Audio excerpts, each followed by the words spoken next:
Hi, how's it going? So today I'm going to bring you in a review of the 2020 RAV4 United States version. This is the XLE, which is a low to mid trim level, and I'll get into the various points that I like and I don't like about this vehicle after the 3 or so months that I've owned this. This vehicle was bought in December 27th, so it's been a good 3 months. Let's get started with the exterior. This vehicle is in a silver color. I guess it's actually a pretty popular color because I have to look all around the Bay Area to actually find dealers are willing to discount. And honestly, I like this silver. It's not too gray. It's actually a nice silver color. And then you take a look around the car. Look at certain angles, you can see this car has a little more orange peel than I would expect from Toyota. It's not the worst thing in the world. You really have to take a deeper look to really notice it, but that's just something to note. My go-to color for buying any car is pretty much silver. It's the easiest to maintain, and it doesn't get dirty as easily. You take a look and you feel around the car, and the paint feels substantially thinner than the previous generation RAV4. Our older RAV4, our 2014, was made in Japan. Well, this 2020 that I bought is made in Canada. Whether Toyota has a different spraying process or different types of paint or whatever happens during the assembly line is different between Canada and Japan, that's something to note when you're buying this vehicle. This particular version of RAV4 that I have here is a Canadian-made version. So a big visual difference to tell between a Japanese and a Canadian version is the tow hooks in the front bumper, which this particular vehicle doesn't have because it's made in Canada. So the exterior is a big departure from the XA40 generation RAV4, which is the previous 4th generation. This is the 5th generation, the XA50. This is riding on Toyota's TNGA platform, and Toyota promises better ride and handling. So this vehicle is actually smaller than the previous generation in some ways, and honestly it's not too big of a change, but the overall exterior has become more squared off, or if you really want to use the word masculine, you can use that too. I'll get into the pros and cons of this generation exterior. So now what I like about the vehicle is that it still retains the 5-spoke alloy wheels for the XLE trim. It's riding on 225/65 aspect ratio 17-inch wheels and tires. So what this means is that it should give you better ride versus those 19-inch optional wheels that you get with other trim levels, such as the Limited, XLE Premium, or even the Trail version or the Adventure version. The thing here is the wheel arch, the plastic wheel arch per se, it doesn't cover the entire wheel. So now you have all this debris swinging out from the wheel, and now you get something like this. And it's been raining in the Bay Area for the past week or two, so you have all this debris flying in here, and then you have the place that you're really supposed to protect, but it's not protected here by the plastic cladding, which renders it half useless. And then you get to the back is also the same thing here. I bet Toyota was probably trying to get you to buy some mud guards or something for this vehicle. And the thing that I do not like about this vehicle, or at least in terms of the looks department, is that this particular vehicle that I bought does not have crossbars. So I believe that the crossbars gives it a more SUV look. And however, you get these roof racks, aerodynamics will be a problem, and they're going to have more drag. And studies say you lose about 2 or 3 miles per gallon on the highway. Now, the problem with this design is that the departure and approach angles are now drastically reduced because the front lip is so flat. Now, the previous generation RAV4 had about a 29-degree approach angle and about like probably 20 degrees departure angle, this particular RAV4, this 2020 model, now has a 19-degree approach angle. What that means is that for you off-roaders, it might be harder to clear some steeper hills or maybe even some other obstacles. And this is based off experience from off-roading our 2014 RAV4. Now, this car has only a little over 1,000 miles in these 3 months I've driven it, but I've already gave it its first wash. It's like 2 weeks ago. And I realized there are some things that are just harder to wash. So back here, if you're a perfectionist like me when it comes to car washing, you'll see that this link right here and all these components back here, including this fabric wet cardboard like material here for sound deadening, is pretty hard to clean, if not impossible, with a regular hose and some regular tools. And then you get into there's more black plastic here, and then you can see it's already pretty dirty. Something that I just noticed on the road, this particular vehicle I feel like attracts rocks. And here's what I mean. Driving down the highway, I would get rocks, hitting the car every so often, especially the windshield. I already have 1 or 2 rock chips on the front bumper there, and also had a chip on the front windshield within 3 days of purchasing the car. So when you're driving this car, be sure to keep a distance from everyone else. Now moving on to the front, this is the part I don't really like about this vehicle. Thank God they don't have the Toyota or Lexus Predator grille, but this has a similar grille that you see in Toyota trucks. I think I've seen a similar design in Tundras and Tacomas. And the grill slots, it's going to be pretty hard to wash because there's so many holes, contours, and all that kind of complexity that goes on with the grill. And the plastic here in front is like, it looks like it has a big black plastic lip. This particular car has LED, a so-called upgraded LED fog lamps that I never used or never will use, because I mean we rarely get fog here in the valley. Also here, you get the standard Toyota safety system. There's a radar hidden in the logo here, which is why it's no longer this 3D logo where you have a little lens right here.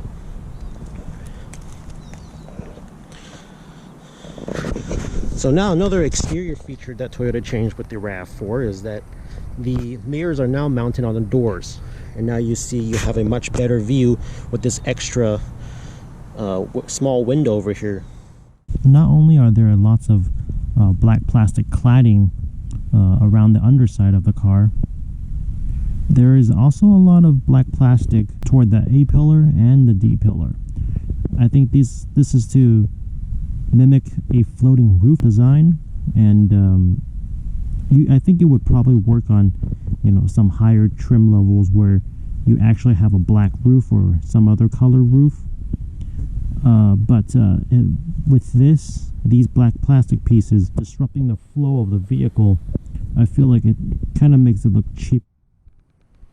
As you walk to the back here, you'll see that 3 blacked out badges: the RAV4 logo, and the Toyota logo, and the XLE logo. Now what I like about this vehicle is that it has an automatic lock and unlocking. Press here for lock, put your hand in the back for unlocking. And the door feels pretty solid. Sounds solid too.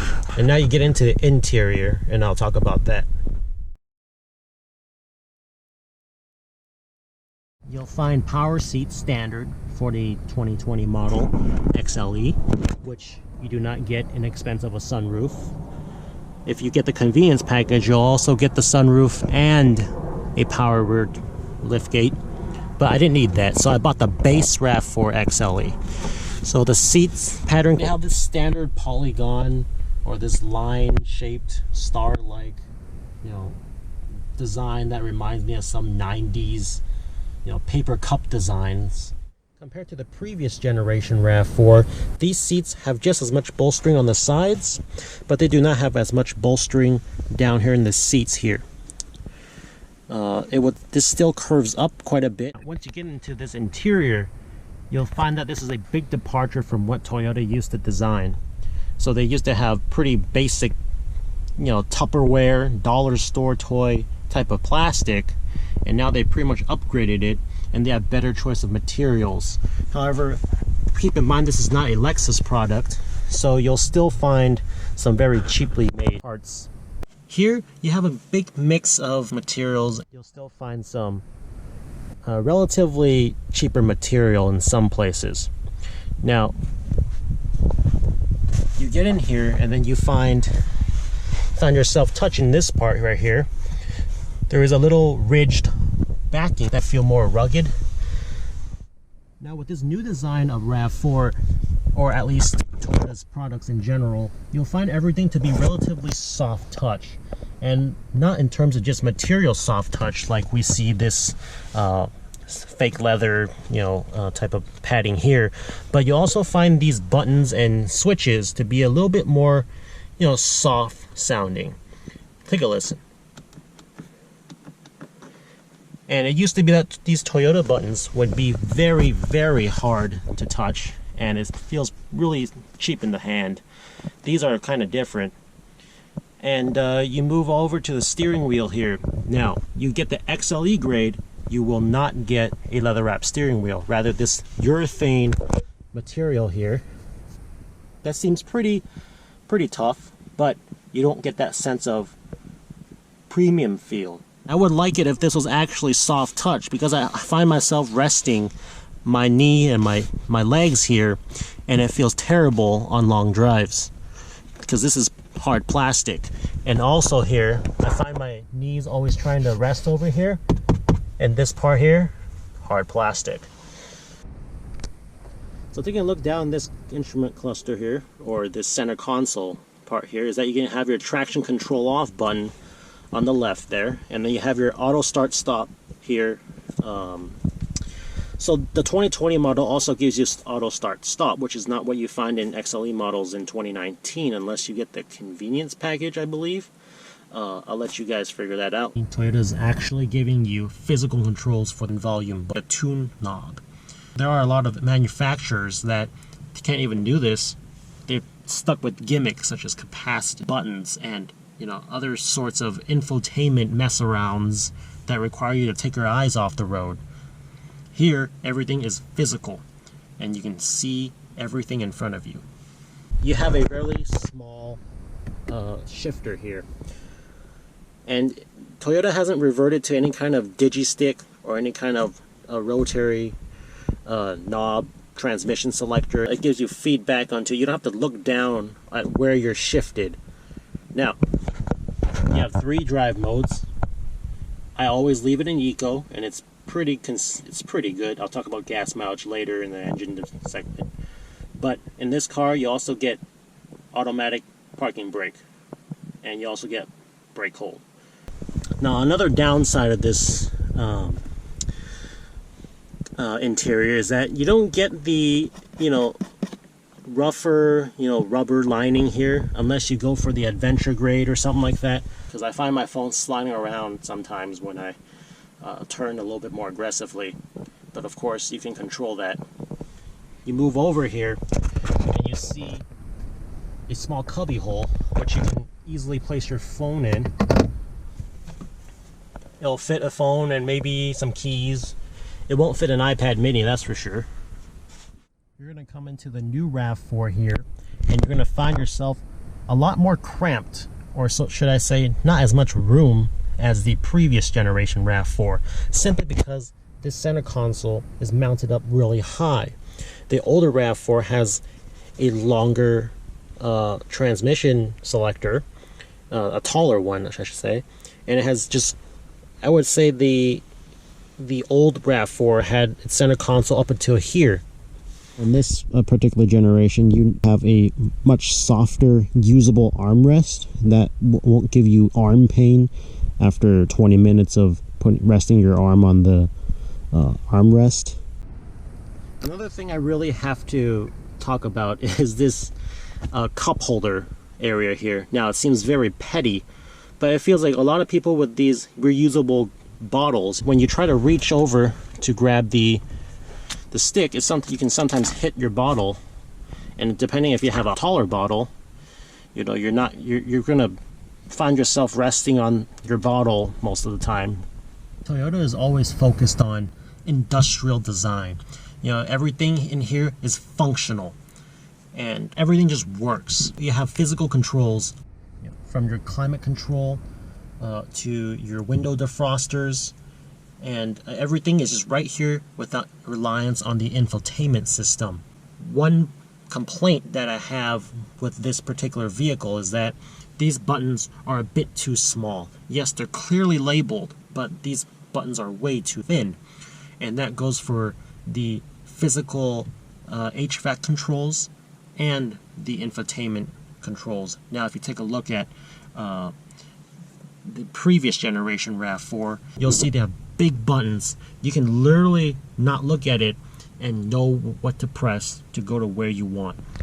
You know, one big gripe that a lot of people may have, and it takes a lot of getting used to, are these two things right here. One is the hood latch and one is the fuel door latch. The fuel door latch is actually out here. The hood latch is right here.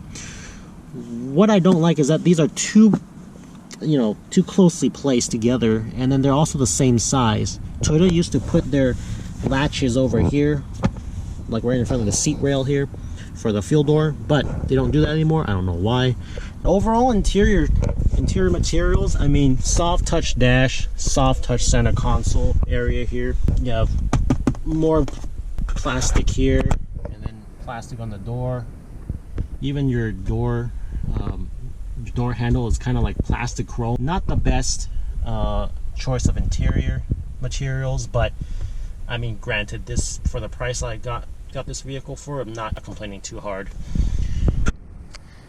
In terms of the glove box, you open it up, it's dampened, and then you see that there's not a lot of space in here.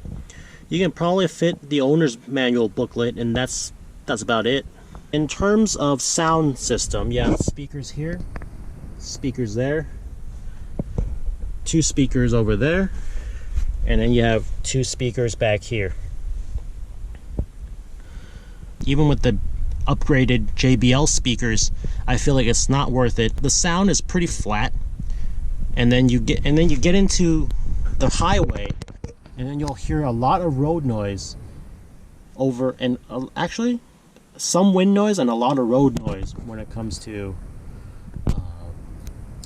the highway.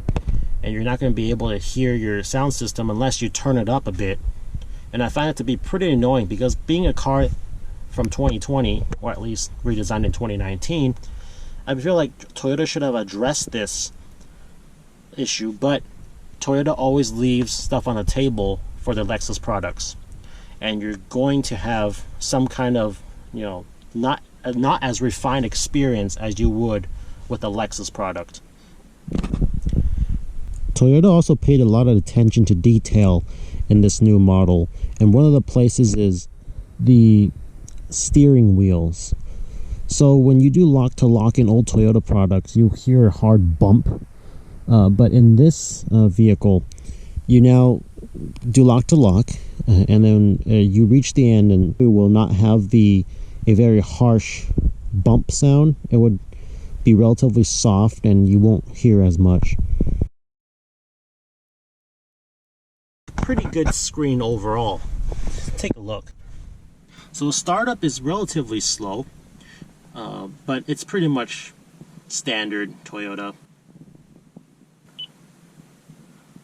So yeah, so first you get into the home screen, and then the best part is that you don't have to use the infotainment system provided to you in this car, because you have Android Auto and Apple CarPlay. So this 2020 model adds Android Auto. So this car actually came with 2 gigs of data provided by AT&T for the trial 2 gig data, whatever Wi-Fi hotspot, which you can subscribe to, and you also have Sirius XM. But pretty much this is really basic Toyota stuff here.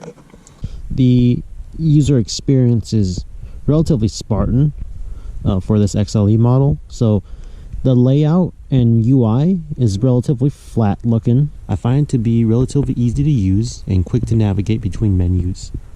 The only downside is that it doesn't come with a CD player, but that's honestly not a big deal to everyone nowadays. And Bluetooth connects just fine. It's been relatively stable.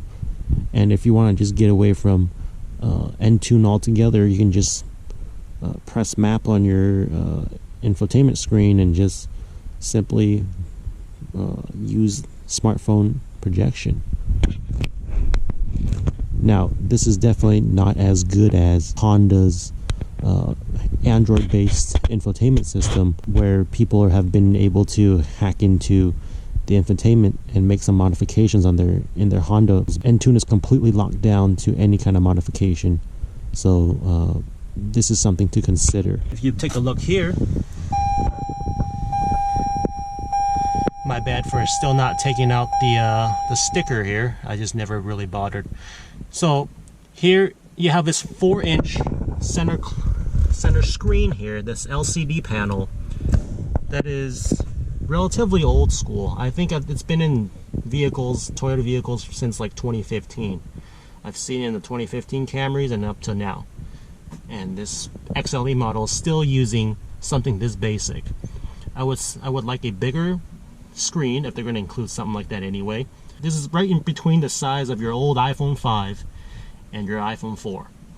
So this is not too big of a, this is not very fitting for 2020, if you ask me.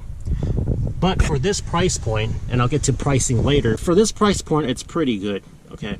And then here, you have your push button start.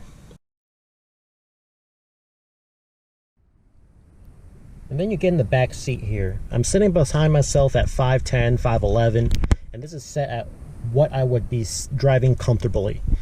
And I realize I still get some room, but it's pretty tight in here. So I do a little fist test here, and I can only fit about one fist here comfortably. And that's not a lot of space. And then the floor here is actually not as, not as tall as I would like, because I've tried, if for taller people back here, what to at least fit your shoe in here, which is possible, but you're rubbing all over the place. And then you get back here, and there's not a lot of amenities in here. So you get power windows, obviously, it's 2020, and then you still get the soft touch, fake leather type of material back here. This part is hard plastic. Everything else is hard plastic back here.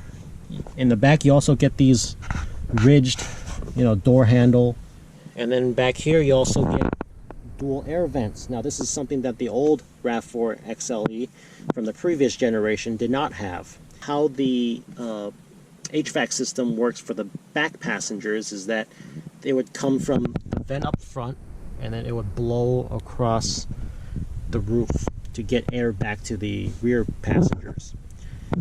And back here, if you have kids that are stuck to their iPads and phones, you also can have them charge in the back here. Now in front of the tonneau cover here, you also get these one pull seat latches that you pull it once and then you pretty much fold the seat. Aside from the less leg room you have versus the older generation, it's actually pretty good. Don't expect to have the same leg room as something like a Camry or a mid-size crossover like the Highlander, even though this is still based on the TNGA-K platform. What is the visibility like in this vehicle? Well, it pertains the same kind of feel in the previous generation RAV4. You can see out front very well, and especially with these corner windows here, you can find yourself seeing a lot more. But you take a look in the back, especially when you're reversing back into a garage, which I always do, this D-pillar basically blocks off half of what I'm trying to see in the back. In terms of today's car standards, the visibility is actually really well in here. Now you get back here, and the room this is why you buy these crossovers. And when you get away from a sedan, you'll find a lot more space back here that's usable. You can check other videos or check Toyota's spec sheets for the official numbers in terms of cargo volume, but realistically, you can fit about 4 or 5 roller bags back here, mid-size roller bags back here.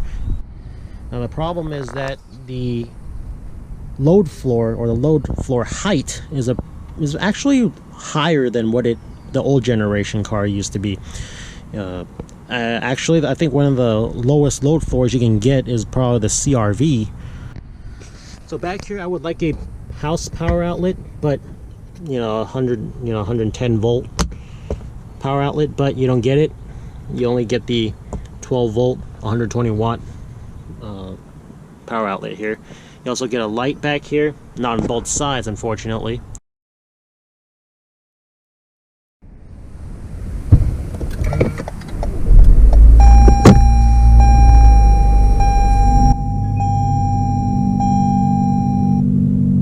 Now you get under the hood here and you find Toyota's new A25A FKS engine. Now there's some things that you should know about this engine before you buy this. Is that this engine is horrendously loud during hard acceleration, or even during small acceleration. It sounds like a tractor. It sounds like a big vacuum cleaner. Now this engine is actually really efficient on heavier traffic, Bay Area traffic, which is literally stop and go all the time. I can get about 28 miles to the gallon average. And on the highway, like just recently, where the coronavirus has pretty much affected all traffic, I can get 35 mpg easy per trip, which means the highway fuel economy number puts your consideration back on buying the more expensive hybrid. Now moving up this engine compartment, you will see this 2020 model has a hood blanket.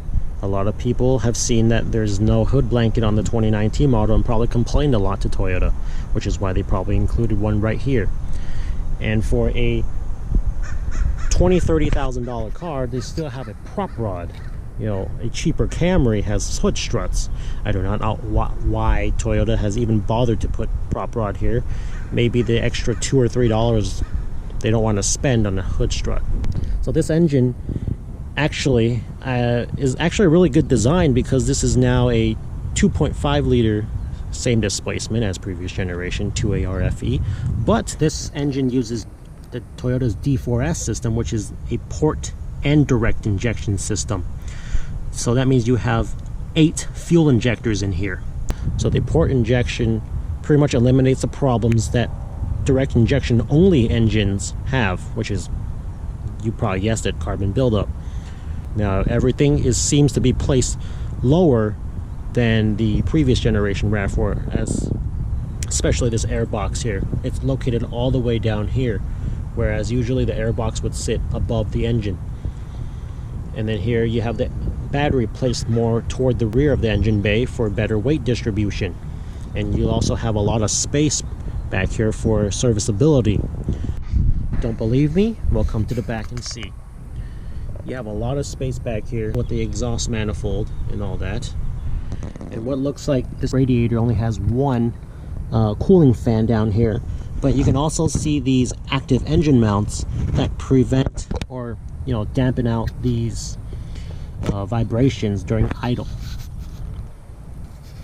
And then your ECU is loaded up here, which means that if you get in an accident, a front end collision, your car is going to pretty much total, because you have a $1,000 part up here. Pretty much see everything now is a lot of electronic parts. For example, your thermostat is electric, brake booster, or any kind of other parts like that. Your ABS modules, everything is now tied to Toyota's new safety system, which means that everything is now complicated. If any of those things break, there'll be some fortune to fix, probably.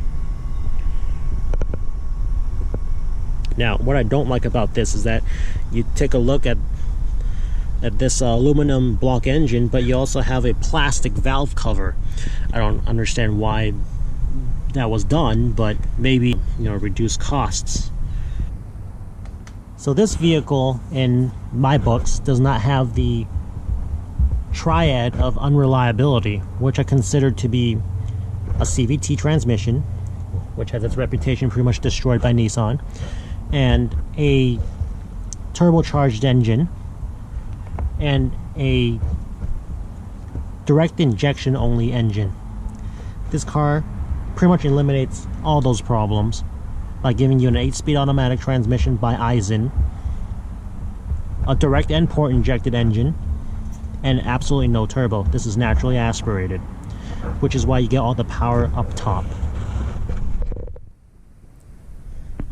Now, since we're talking about the drivetrain, let's talk about the transmission. It's one of the most crucial parts of your driving experience. Now, this is an 8-speed so-called direct shift automatic by Aisin, made for Toyota, and Toyota owns part of Aisin. So, as usual, Toyota, it's pretty smooth for the most part. There's not a lot of herky-jerky feeling, and even when it's in higher gear on the highway, you don't feel the engine lugging itself because it's in such low RPM. When I'm going like 65, it stays under 2,000 RPM, and it doesn't really surpass 2,000 RPM an hour. Okay, so what about low speeds? On stop and go traffic, I've realized that I don't have to use the brake pedal as much to stop, because the transmission does a good job doing some helping out with engine braking. It's not always in a hurry to shift to the higher gear. Even though this car only has about 200 horsepower or 184-ish pound-feet of torque, on paper that sounds abysmal for a car this big, but because of the transmission, or the way the transmission is acting, you're able to get this car up to speed pretty quickly. It definitely feels much more powerful than the previous generation RAV4 with its 2AR FE engine paired with the U-Series transmission there. The suspension. So in the front you have a McPherson front suspension.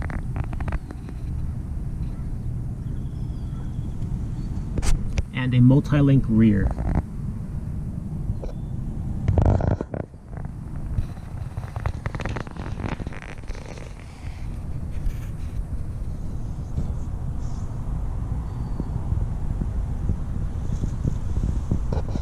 Biggest difference between this 2020 RAV4 and our old 2014 RAV4 is that our old RAV4's suspension is bone-jarring hard. You go over a little bit of a bump, go over some rocks, you'll feel it, especially in the rear. You'll feel all that bounciness going through a speed bump, and it's just stiff for the sake of being stiff. But this vehicle, it kind of glides over the bumps a lot better, and it just has a more comfortable ride.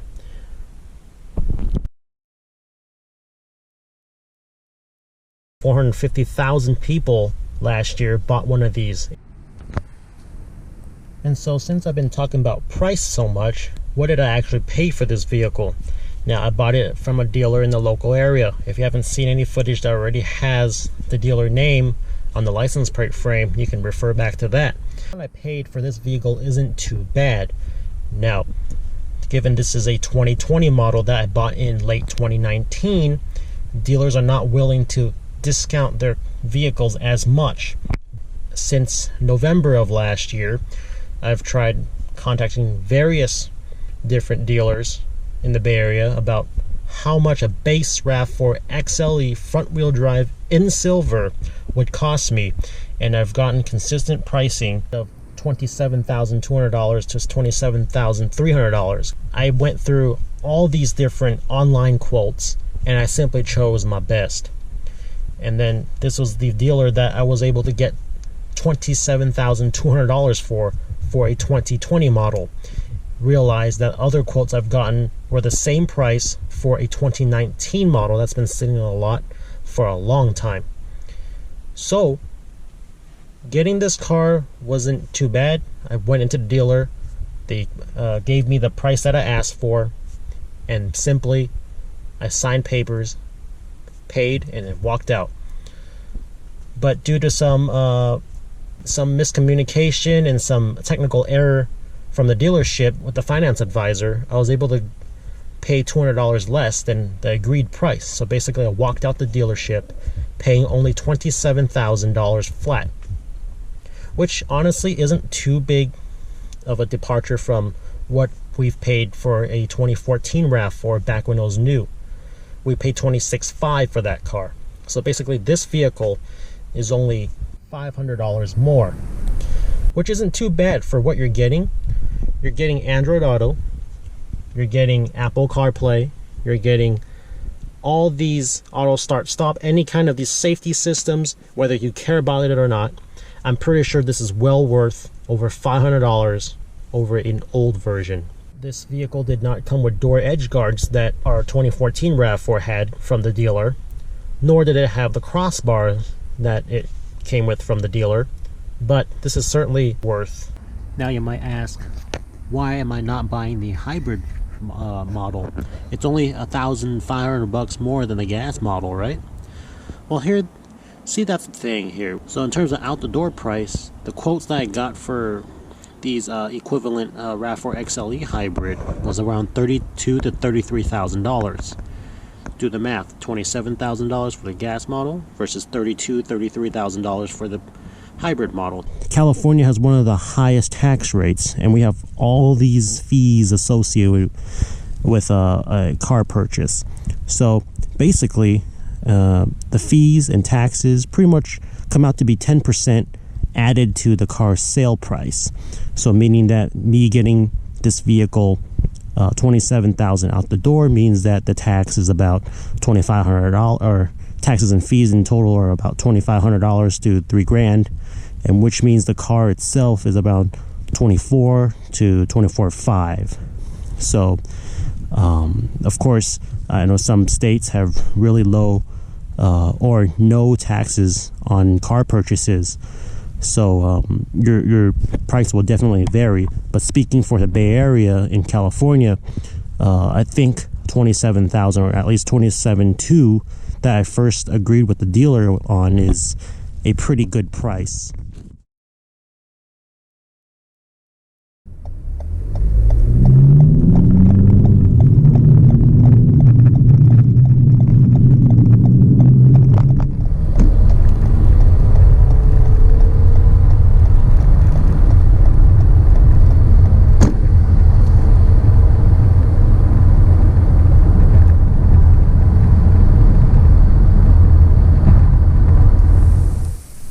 So when you're making turns and various maneuvers, you'll realize the vehicle does not pitch and roll as much as the previous generation, and this is due to the suspension setup and the new TNGA revisions that pretty much made this car ride more comfortably and handle a bit better. So in terms of handling, you're not going to get any kind of sports car feel. This is not meant for that. Steering is always as direct as always, but you're not going to get as much so-called feedback as journalists would like. But this is actually pretty good. I do not want to feel anything on the road. I just want my car to be as comfortable and soft riding and getting me comfortably from point A to point B during my commute.